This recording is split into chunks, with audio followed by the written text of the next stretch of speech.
Welcome, everybody, to the Friends Till Death show. This is a show, if we die, it ends immediately. But up until that moment, we're going to answer your most burning, brutal, and honest questions. And Doug, my friend... All right, jump. Okay, Doug, my friend, we have a very, very important question for us Let's go today. for this spot here. Okay. Sorry, go ahead. Understood. No, you're all good. Starting us off here today is from JohnnyB. What will be harder to beat? 200 frail old ladies or 200 slobbering 7-year-olds? Take it away. So, I think this question is pretty uncontroversial, that you would go for the old ladies, right? Because just pure speed, I mean, first off, you can get a lot of distance away from them, and secondly, from the ladies, right? Yeah. So just being able to, like, get space at any point and not have them chase you is, like, a huge deal. Whereas kids are going to potentially have, like, more stamina than you, unless you're talking about running for, like, 15 straight minutes. They're going to have more stamina than you, so you never get any space to sort of, like, regroup and then make a single sort of pointed attack inwards that I don't think the old ladies could sort of stop you from formulating. You know what I mean? What do you think? Absolutely not. The way I see it is not only that, but just, like, have you ever walked by a kid and, like, they're walking in a really straight line and then all of a sudden they're not, they just slam right into your legs? I don't want to fight 200 of that. I can barely, like, Yeah, you know, I could maybe see, like, one I might be able to get a good shot in, but, like, they have the smaller hurt box. They're going to be able to run around in areas I'm just simply not going to be able to catch them in. They have a good drop on my ankles. Once I'm brought down to their level, it's over for me. Yeah, actually, this is not that theoretical for me, because one time I was, like, babysitting 2 kids, or, like, basically their mom, like, didn't want to deal with them, and they were, like, 11, so different question, definitely a lot bigger, and I was, like, 16 or something, and they just wanted to, like, wrestle, so it's basically wrestling 2 kids, and that was, like, I could definitely win, but it was shocking to me how just through, like, sheer force of will and energy of just being young and willing to just, like, jump on me over and over and over, even though I was like, all right, this is, like, kind of over. I was, like, pretty shocked by that. That's 2 of them. I'm gonna head out, by the way. I don't know. Yeah, I'm I gonna feel like I got my zone towards the circle. Yeah. So, like, I've experienced it, and I haven't I haven't fought old ladies yet, but, like, I just can't imagine that any of the benefits that come from the 7-year-olds are present whatsoever. You know what I mean? No, absolutely. And, you know, having that life advice is, you know, that life experience, rather. You know, it's important to have that knowledge going into the fight of what you're willing to not be able to take down. You know, you're going to have to be able to adjust to the situation. And I don't know. I just think I'd have too many moral dilemmas looking a grandmother in the face so close to death and being like, all right, maybe this blow will finish it. That's the only counter argument. Okay, let's say you, like, maim the children to death. Okay, sure. You come out of this battle and, like, and, like, 18 of the children have one less leg, right? But on the other side, you would kill, like, 18 of the old ladies, right? Yeah. You know, there is less total potential years of life left lost there. You know what I mean? So maybe ethically going for the grandmas is actually the, like, moral thing to do here. Kind of like the train question where do you switch the train tracks and have it hit one person instead of 5? It's a mercy killing. I absolutely understand where you're coming from. Oh, there's a guy on a boat. Or sorry, go ahead. Yeah, we could probably just take some. Oh, got him a little bit. I think that might be one of the grandmas in there. Take him out early. So we also have some I want to clarify. I have no intention of fighting children or frail old ladies. But, like, if there was the risk of me permanently harming either one of those groups, it would definitely be old ladies. No offense to any old ladies in our audience. Yeah, I'm not sure how much you represent on the YouTube analytics demographic. But for, like, the maybe 2 or 3 watching, trust me, we're not after you. Stay safe. You know, live your best life. So, quick side note: have you looked at your demographics on YouTube? Because mine actually is 1% over the age of 65. So there's, like, a like a not insignificant amount of people who watch my channel who I am saying that I would fight and kill if it was the choice between them and children. I love Doug. Oh, there's a guy over there. I'm on Team A. Oh, God. While he's behind cover, great time to get to question number 2. Yeah. Jamie says, what video games do you like the least?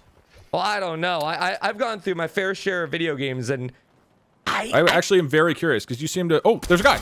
No, We got him. great kill. Their podcast just ended. What do I like? You seem like a lover of video games, so I'm curious what doesn't resonate with you. You know. What doesn't resonate with me?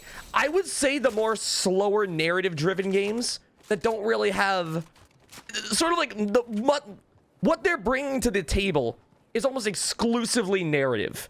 It's sort of walk around and experience the story. Those are fine, and I understand if people enjoy them, but man, it's not particularly my cup of tea. Yeah. So walking simulators. You don't like walking simulators. No. Yeah, that's fair. I like walking simulators if they're good. Sure. What do you feel? What's your least favorite? I think it's JRPGs. Oh. I think it's JRPGs. I know it's like a little controversial, but like, for example, Persona 5, I would never, ever want to sit and play Persona 5. That's not to say it isn't a good game. I like watching other people play it, actually. How do you make... Okay. I made a rant. Sorry. It's not to say it's a bad game. It's just, for my taste, I'm so impatient, just in general, and especially with games. Like, I cannot stand the idea of just doing like the same battle a billion times. And so when I try to play those games, I just get interminably bored. I mean, so maybe like hate is a strong word. They're not like, oh, maybe hate is a strong word. I mean, they're not bad or anything, but like, man, I will never ever finish one, you know? You never played any Final Fantasies, any Dragon Quests? So that's the thing. I tried. It's one of the reasons, for example, like Pokemon. I know Pokemon's really popular.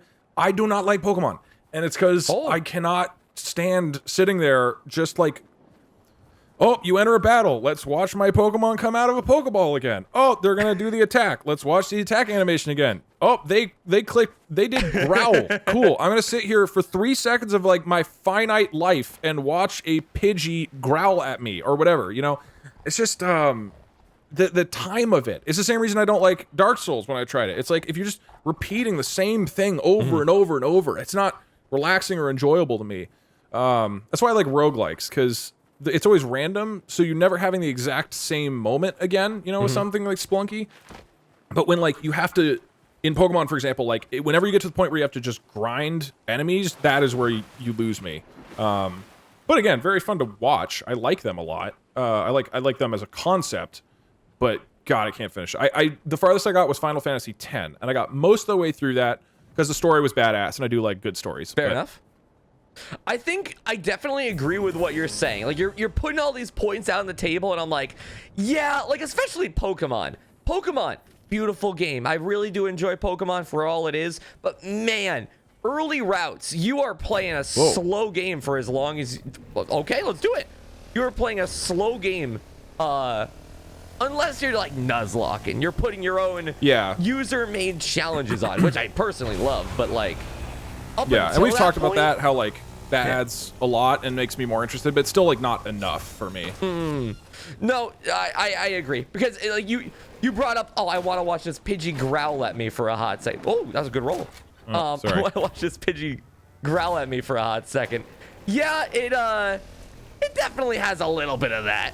And at times in Persona, I played through all of Persona 5 Royale and stuff.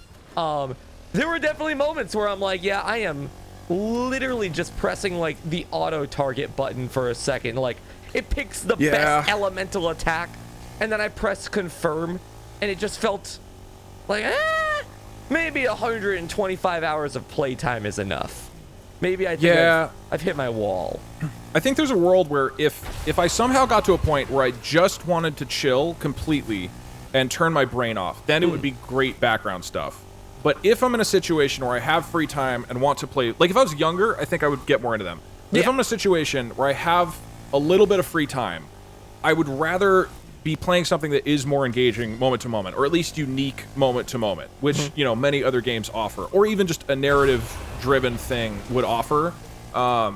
Whereas, like... I bet if I took, like, a month and just binged video games, that would probably be really fun to, like, play a few hours of Persona every day, you know? Oh, yeah. When I played Persona, it was just a game I sort of put on to chill. I would just sort of sit back, let the auto text explain all the narrative to me without me even having to be on the controller for a long time. I was just playing Persona while like eating ice cream. I would just like go Yeah. to the cutscenes and be like, you know, now we watch for a little bit. Definitely not the most engaging game, and I can understand why you'd be like, yeah. Yeah, that makes sense. You know what? I'm realizing as you're saying this, part of the issue for me is I'm really bad at multitasking. So like I know a lot of people, like what you're saying, where it's like kind of fun background stuff that you're doing with other things. I'm not good at like, I can't like play a game and listen to a TV show in the background. You know what I mean? Where like I have friends who definitely do that. Or like have a stream, like a YouTube video on in the background and also be playing a game. For whatever reason, my brain just like does not jive with that at all. Sure. So I think that's part of it, is like because something needs my full focus, like it has to be interesting enough for me. And I suspect if I was better at multitasking, I was able. What are gold bars? If I was able currency. to. Yeah. Wait, I dropped a sniper for my apple. Yo, What? Sorry. you just take an apple. Just loot this nice village. Raid their fridge. What do you do with it? I don't understand. Where are the people? Yeah, I was gonna say, when are they gonna patch in the other players? I'm looking in the top right. We have gone from top 100 to top 17. We weren't really prepared for the idea of winning, in this. So, Yeah. beats me. And maybe, honestly, I'm now very excited for this to potentially be an episode of Friends Till Death where we win and we don't die. And I guess the recording just never ends. We're just stuck here. Anyway, I'll see you tomorrow, Doug. I'm gonna go to bed for tonight, and just keep the recording going. Come back, record the next episode tomorrow, and I guess if we die in that one, that's the true ending. What would I do? C for this? Okay, perfect. Yeah, but the recording has to stay on the whole time, though. Yeah, absolutely. Oh, wait. I have a question for you. Do you like racing games at all? Because I've always hated racing games and never gotten into them, and then tried Forza Horizon 6, and have actually been enjoying it, and I have no idea why. And that's been actually pretty enjoyable. I have never gotten into the like ones that aren't Mario Kart. I have Yeah, like, okay, no, Mario yeah, Kart. not counting that. Like, Yeah. racing sim stuff. Forza and stuff, I can't say I have. I don't think there's ever been a racing game that I've been truly like, all right, this is what I really want to spend all my time playing right now. Yeah. In a contrasting point, though, my almost favorite genre that I've only seen done right a few times, but when it's done right, I love it. Pinball games. Oh, Really? Like physical ones or digital? Oh, there's somebody digital. way off in the hill. Sorry, go ahead. I love physical ones, but digital ones, like my Pokemon Pinball. We're talking Pokemon games. Pokemon Pinball Ruby Sapphire. Will always stick with me. There's been some Kirby ones. Like, pinball games are just such an odd genre that I never expected to get into, but Pokemon Pinball sold me as a kid, and here we are. Do you like the physical arcade games, though, at all? I absolutely do. At a job I used to work at, they had one in the lobby, and I definitely had to watch that I wasn't going a little too crazy on it every so often. But other than that, we have 10. Sorry, there's 8 other players currently in this game. We could win a game. This would probably be the best shot we will ever have at beating a game on this podcast show. 2 people at 275 down over there, I think. Oh, right. Okay. Yeah. Careful! There's combat in Fortnite, in case you haven't encountered that at home. I didn't know if they took that out for Chapter 3. Yeah. Where are they? Oh, there's people way over there. Well, they're building in the storm over there. What if everyone dies to the storm? I don't fire a single bullet. Win a game of Fortnite without shooting. That sounds pretty cool. Maybe that's what I was always horrible at Fortnite. Maybe what I needed was to start a show where it ends if you die. Never mind, wait, take hold it on. back. I got him. Okay. Anyway, so next question from Ulysses R. We got not including your current job. What was your favorite that you've had throughout your life? How do I run? Oh, wait, you can't, right? Just Sorry. Oh, part of me wants to say, because I used to work as a programmer at EA, which sounds sexy, but it was like the least sexy work at the company. It was just like boring mobile tech. But it was kind of nice in that it was really, I don't want to say thoughtless. It wasn't thoughtless, but very simple. You showed up, you did work for a few hours a day, and you went home. And like, that was it.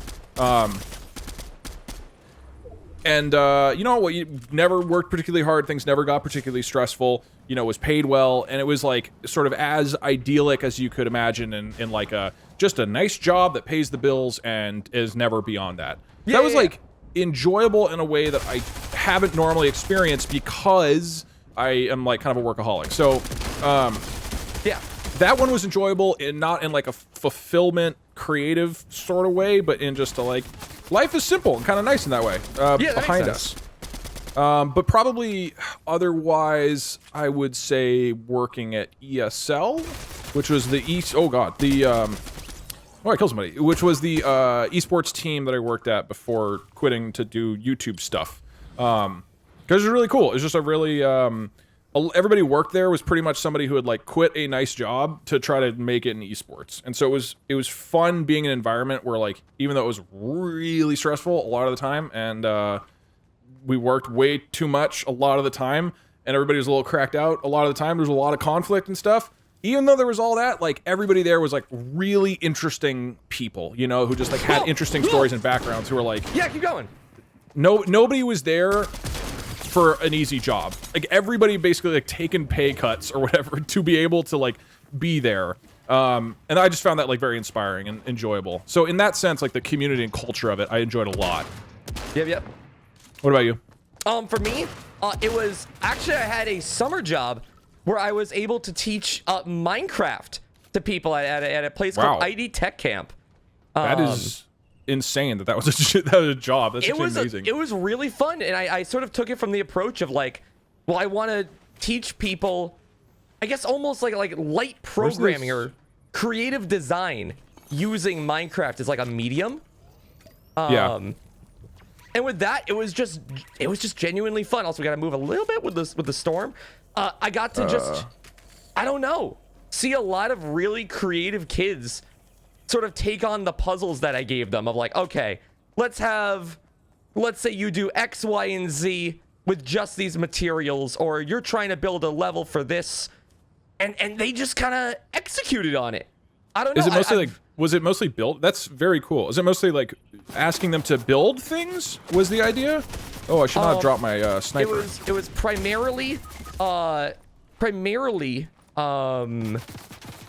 asking them to I guess sort of design projects, design almost these levels or these, like I give them like the tools, and then from there I'm like, okay, oh, I can get you. What will happen from here? And what I see happening from here, no!